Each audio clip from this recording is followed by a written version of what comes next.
Bonjour et bienvenue, j'espère que vous allez bien. Aujourd'hui, on va parler de l'importance de la santé intestinale parce que si on ne prend pas soin de ses intestins, l'intestin est le point de départ de nombreux problèmes de santé. Mais avant d'aller plus loin, merci de vous abonner pour soutenir notre travail. Ces 30 dernières années, de nombreuses recherches scientifiques ont permis de montrer le lien et les interactions qu'il y avait entre l'intestin et de nombreux organes de notre corps.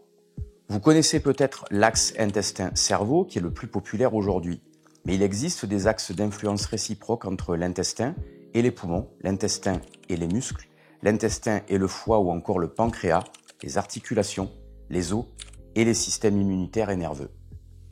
Toutes ces recherches ont clairement permis de comprendre comment la façon dont nous sommes mis au monde, le fait que nous vivions à la ville ou à la campagne, notre alimentation, notre exposition au stress quotidien, nos pratiques sportives et physiques ou leur insuffisance, mais également le fait que nous consommions certains médicaments comme les antibiotiques ou que nous soyons exposés à des perturbateurs endocriniens ou d'autres molécules toxiques de notre environnement, tout cela va conditionner et à la fois modifier au fil du temps notre microbiote et donc l'ensemble des bactéries, des virus et des champignons qui composent notre flore intestinale, notre microbiote intestinal, et donc agir positivement ou négativement sur notre santé.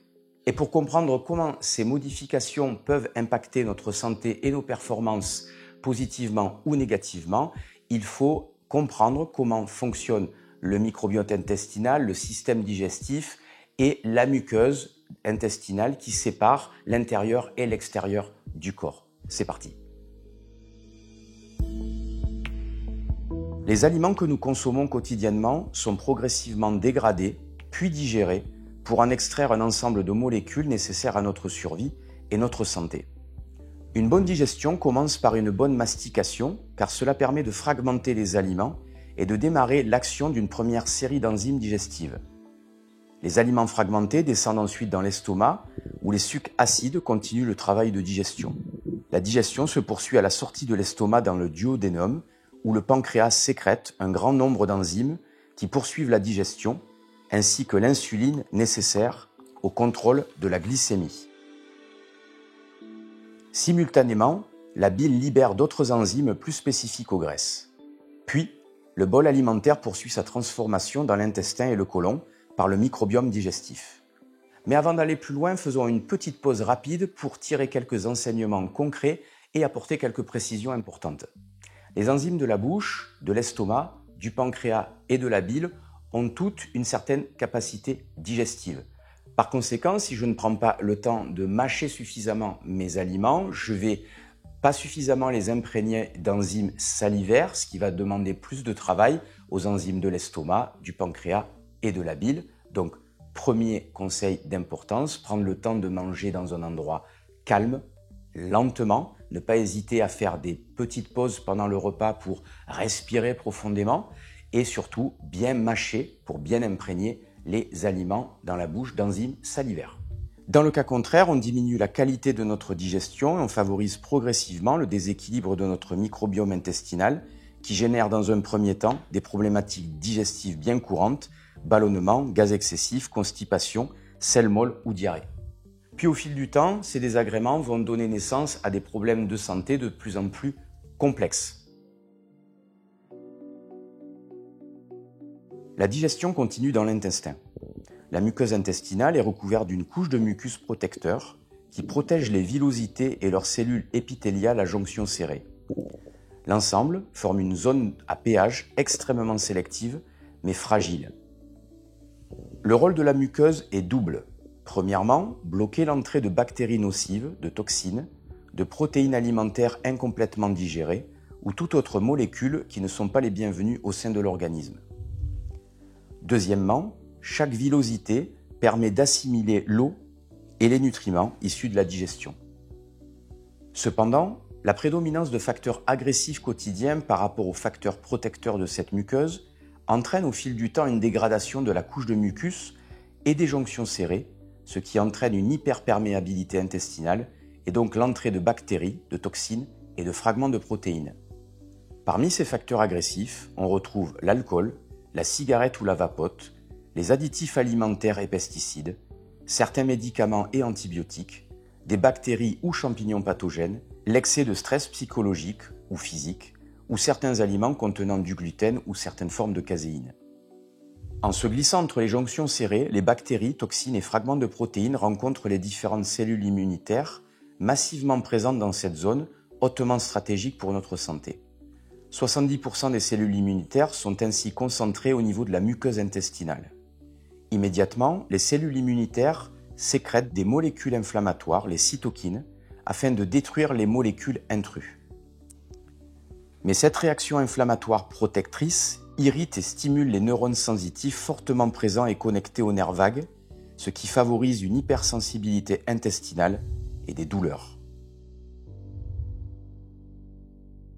Aujourd'hui, il est très courant d'entendre parler de l'intestin comme du second cerveau, pour une raison simple, la muqueuse intestinale contient plus de 600 millions de neurones qui sont directement connectés au nerf vague qui lui remonte directement au cerveau. Et ce nerf vague est tellement important qu'une vidéo sur le sujet lui sera consacrée. À ce stade, vous comprenez peut-être comment nos habitudes de vie ainsi que notre alimentation vont pouvoir impacter positivement ou négativement l'état de santé de la muqueuse intestinale, provoquer éventuellement une hyperstimulation immunitaire et neuronale et donc agir à distance sur tous les organes qui leur sont connectés. Dernier maillon très important de la santé intestinale, c'est le microbiote qui s'y trouve. On peut comparer le microbiote intestinal à une forêt peuplée par plusieurs centaines d'espèces différentes, regroupées en 15 à 20 grandes familles. On y retrouve des champignons, des virus et surtout des milliards de bactéries. Le microbiote intestinal est propre à chaque individu et unique comme une empreinte digitale. Cependant, il existe un socle de familles bactériennes qui est commun à l'ensemble des humains et en fonction de l'équilibre ou des perturbations de ce socle de familles bactériennes, on va avoir une amélioration ou une dégradation de notre santé. En occupant leur territoire, ces familles bactériennes vont empêcher le développement ou l'installation d'autres bactéries, champignons et parasites pathogènes. Puisque toute modification brutale ou chronique du microbiote suite à une maladie, suite à une antibiothérapie, suite à un stress intense ou chronique, vont diminuer certaines familles bactériennes et favoriser le développement de bactéries pathogènes, de champignons pathogènes, de parasites pathogènes et donc qui vont avoir des impacts sur la santé globale de l'organisme. Bien entendu, notre microbiote achève le travail de digestion et en profite pour se nourrir. Par conséquent, nos choix alimentaires vont influencer le développement de certaines familles bactériennes et le développement de ces familles bactériennes vont également influencer nos choix alimentaires puisqu'il y a une sorte de dialogue entre le microbiote et le cerveau qui est bidirectionnel. Par exemple, une alimentation riche en sucre, en produits ultra transformés et en graisses saturées va favoriser le développement de certaines familles bactériennes qui, en retour, vont augmenter nos envies et nos comportements alimentaires vers ces mêmes aliments. Ainsi, en fonction de nos habitudes alimentaires, le microbiote façonné fabrique des neurotransmetteurs comme la sérotonine, le GABA, la dopamine, ou stimule la libération de peptides hormonaux intestinaux et de messagers immunitaires pro-inflammatoires ou anti-inflammatoires. À leur tour, ces molécules communiquent avec notre cerveau et agissent sur nos décisions alimentaires en augmentant ou en diminuant notre impulsivité, notre recherche de récompense et de plaisir, en lien avec nos expériences alimentaires précédentes. Le but de nos bactéries, renforcer nos comportements pour être sûr d'être nourris. Autre point important, lors de la digestion, le microbiote sain va fabriquer certaines molécules importantes pour notre santé, comme la vitamine K, la vitamine B12, la vitamine B8 et les acides gras à chaîne courte.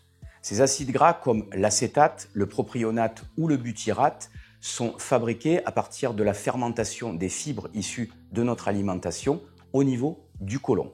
Ils exercent de nombreux bénéfices pour la santé, notamment au niveau métabolique et hormonal, en facilitant le contrôle du poids et également la perte de graisse excessive ou encore le contrôle de l'impulsivité alimentaire. Et sur le plan intestinal, le biturate renforce la couche de mucus de la membrane intestinale et active la production des protéines des jonctions serrées, diminuant ainsi l'hyperperméabilité intestinale et l'inflammation chronique qu'elle déclenche. Cela renforce l'importance de consommer suffisamment de fibres et d'avoir bien entendu le microbiote adéquat pour les digérer. Certaines familles bactériennes du microbiote agissent sur la détoxification de certaines substances nocives de notre environnement.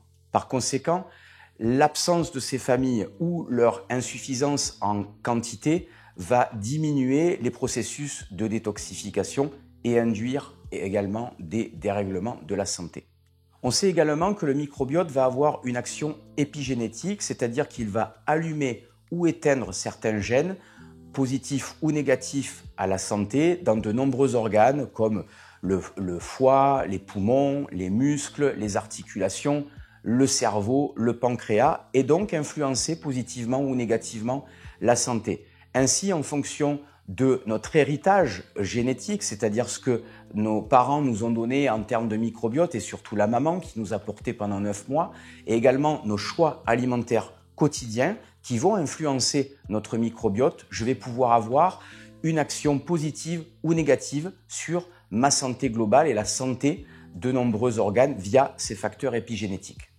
Enfin, le microbiote communique avec le système immunitaire grâce aux cellules dendritiques. Ces cellules effectuent fréquemment des prélèvements dans le microbiote afin de connaître la tendance du milieu et moduler l'activité du système immunitaire, soit pour tolérer ce que la digestion du bol alimentaire propose, ou au contraire, pour se préparer à s'y défendre en augmentant l'activité inflammatoire et en favorisant la sécrétion de peptides antimicrobiens.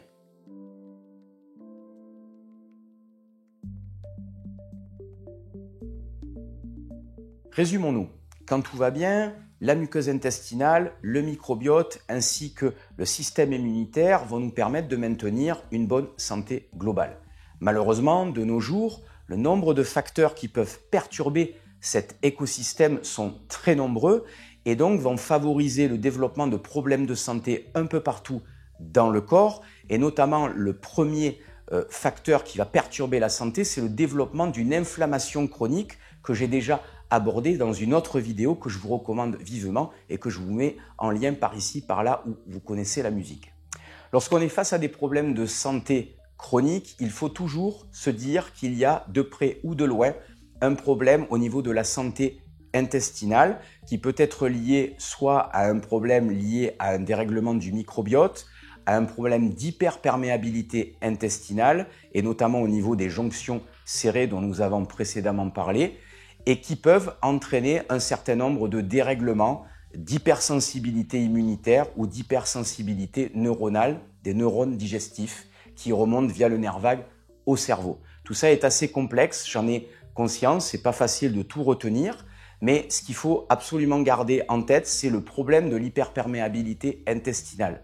Lorsqu'elle est présente chez les individus, vous avez des fragments de protéines qui vont pénétrer à l'intérieur de votre système et qui vont immédiatement provoquer une hypersensibilité immunitaire, une réaction immunitaire pour essayer de détruire ces fragments de protéines qui n'auraient jamais dû pénétrer à l'intérieur de votre organisme. C'est ce qui se passe dans le problème d'hypersensibilité ou d'intolérance au gluten ou à la caséine A1 qui sont issus des vaches Holstein. Chez certaines personnes, la tolérance immunitaire est plus grande, mais les fragments de protéines incomplètement digérés vont circuler dans la circulation sanguine et venir stimuler des récepteurs à la douleur un peu partout dans le corps. C'est ce qu'on retrouve dans le tableau clinique, par exemple, de la fibromyalgie ou chez certains sportifs dans le cas de douleurs musculaires ou tendineuses un peu inexpliquées ou dans certaines formes d'autisme.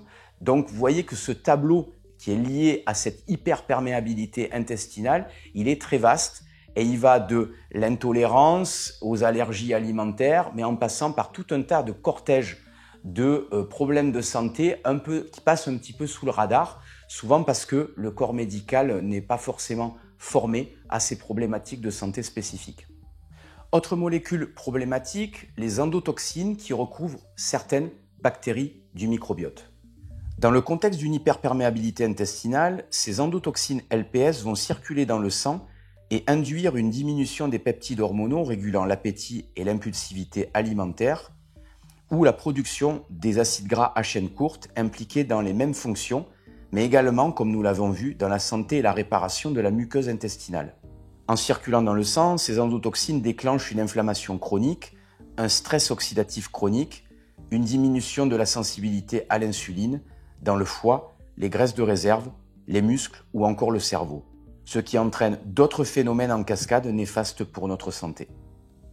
Enfin, la perte de santé intestinale favorise le développement d'un champignon qu'on appelle le candida et qui, à lui tout seul, peut provoquer tout un cortège de problèmes de santé complexes et c'est pour ça qu'on le traitera dans une autre vidéo.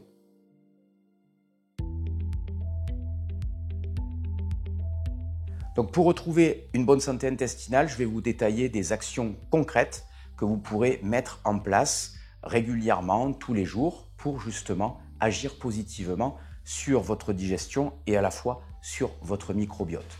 Première action simple, prendre le temps de faire quelques respirations profondes avant de démarrer le repas. Ça va améliorer le fonctionnement de votre microbiote et diminuer les niveaux de stress qui, eux, diminuent la sécrétion des enzymes digestives. Donc, je vous rappelle qu'il est important d'avoir beaucoup d'enzymes digestives. Donc, si vous êtes stressé avant le repas, vous diminuez ces enzymes digestives. Donc, mieux respirer, prendre le temps de respirer calmement, de manger calmement, va me permettre justement d'avoir plus d'enzymes digestives. Deuxième action très intéressante, restez bien hydraté. Pour ça, vous pouvez simplement prendre un petit verre d'eau après avoir fait vos respirations diaphragmatiques. Ça peut être avant vos respirations ou juste après. L'idée, c'est d'avoir de l'eau qui va bien hydrater la muqueuse intestinale parce que celle-ci déteste être déshydratée. Troisième action, on l'a déjà dit un peu plus tôt, prendre le temps de bien mâcher vos aliments parce que ça va permettre de faciliter l'imprégnation par vos enzymes salivaires de vos aliments et de démarrer correctement les processus digestifs et donc d'éviter les fermentations excessives du microbiote. Quatrième action importante, limiter le plus possible ou stopper la consommation d'aliments ultra transformés, plats préparés, sodas, certaines charcuteries, fast-food, les pizzas du supermarché, la majorité des biscuits et gâteaux, les snacks salés, les steaks végétaux, de nombreux aliments diététiques, crème glacée, confiseries.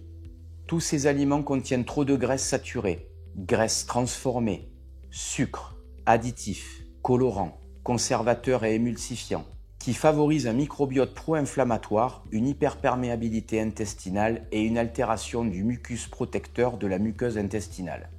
Préférez les aliments que vous cuisinez vous-même, consommez à chaque repas des légumes cuits ou crus, des fruits, des amandes, des noix, des olives, de l'avocat, des aromates qui vous apporteront des fibres et des polyphénols nécessaires à la santé intestinale. Néanmoins, si vous consommez peu de ces aliments, vous devez les réintroduire progressivement. En effet, selon votre microbiote, vous pouvez avoir des difficultés à les digérer correctement, car ils contiennent des fibres et certains sucres, les FODMAP, qui peuvent fermenter excessivement et provoquer des ballonnements, des gaz excessifs et des douleurs abdominales. Sans transition après cet aparté. Point numéro 5. Préférez ces sources de glucides. Riz basmati, patates douces, sarrasin, poudre de patates douces pour vos plats et pâtisseries, lentilles qu'on aura préalablement trempées, quinoa, châtaigne, flocons d'avoine. En plus de l'énergie, ils apportent des fibres nécessaires à la fabrication d'acides gras à chaîne courte dont nous avons beaucoup parlé. De plus, ils sont bien tolérés et ne provoquent pas de sensibilité immunitaire contrairement aux produits à base de blé moderne.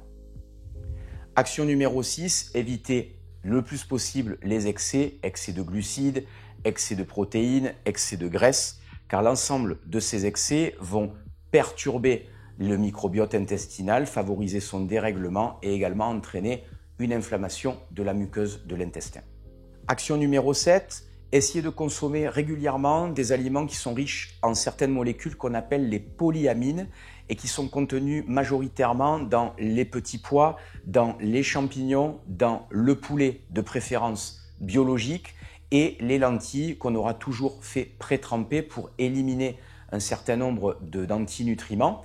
En effet, les polyamines vont me permettre de favoriser la réparation et la cicatrisation de la muqueuse intestinale.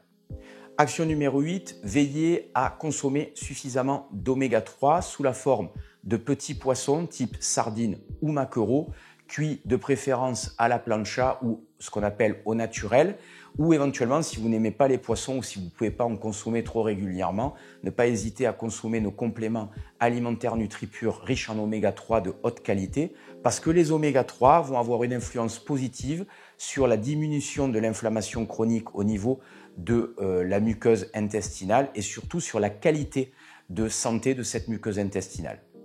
La sédentarité est néfaste à la santé globale en augmentant l'inflammation chronique et en diminuant la diversité du microbiote. Inversement, si vous êtes très sportif, attention à l'excès de volume d'entraînement et à son intensité, car cela augmente l'inflammation chronique et favorise souvent une hyperperméabilité intestinale. Inversement, une pratique sportive raisonnée autour de 3 à 6 heures hebdomadaires diminue l'inflammation chronique, augmente la diversité du microbiote et les bactéries anti-inflammatoires.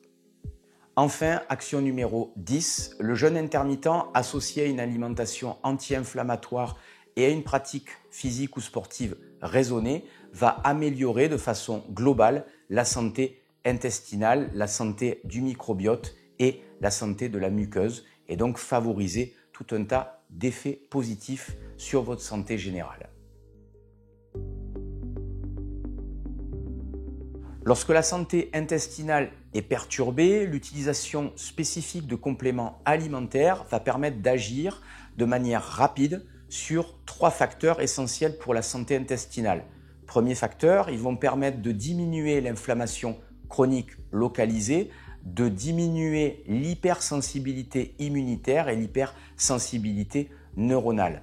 Deuxième point, ils vont favoriser la cicatrisation de la muqueuse intestinale ainsi que le développement d'un mucus qui recouvre cette muqueuse intestinale suffisant.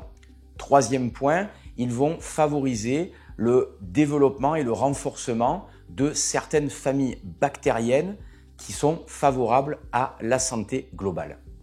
Premier complément que je vous recommande, le PureBio 2, qui vont vous apporter 10 milliards de bactéries sous forme de 5 familles différentes et complémentaires, ainsi que des prébiotiques. L'ensemble va, encore une fois, favoriser le développement, le renforcement de ces familles bactériennes qui sont positives pour la santé et les prébiotiques que le PureBio 2 contient va apporter des fibres spécifiques qui vont me permettre d'une part de nourrir les bactéries et d'autre part de fabriquer les acides gras à chaîne courte dont nous avons abondamment parlé dans la vidéo. Nous vous suggérons une cure d'attaque de 2 à 3 mois à pleine dose, c'est-à-dire 2 gélules.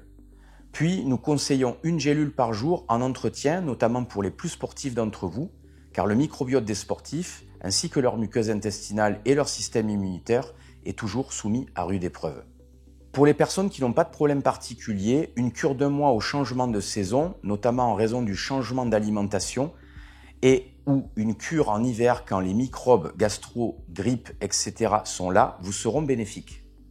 Autre complément alimentaire très intéressant, la glutamine. La glutamine est un acide aminé que l'on retrouve dans les protéines que nous consommons au quotidien, dans nos aliments, mais qui, sous forme de complément alimentaire, va avoir une utilité très particulière et intéressante pour la santé intestinale.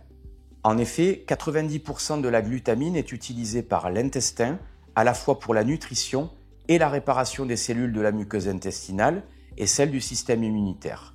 À ce titre, je vous recommande 5 à 10 grammes de pure L-glutamine, soit au petit déjeuner, soit au repas du soir, soit 5 grammes le matin ou le soir, pour en tirer les meilleurs bénéfices si vous avez des problèmes de santé digestive.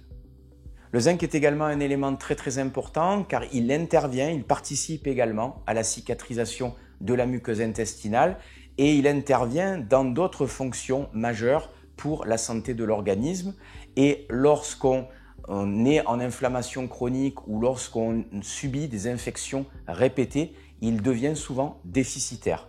Pour ça, je vous recommande l'utilisation de notre multivitamine qui va vous apporter la dose de zinc nécessaire à une bonne santé globale et digestive, mais également tout un tas de micronutriments, donc des vitamines, des minéraux, des oligo-éléments nécessaires encore une fois à votre santé.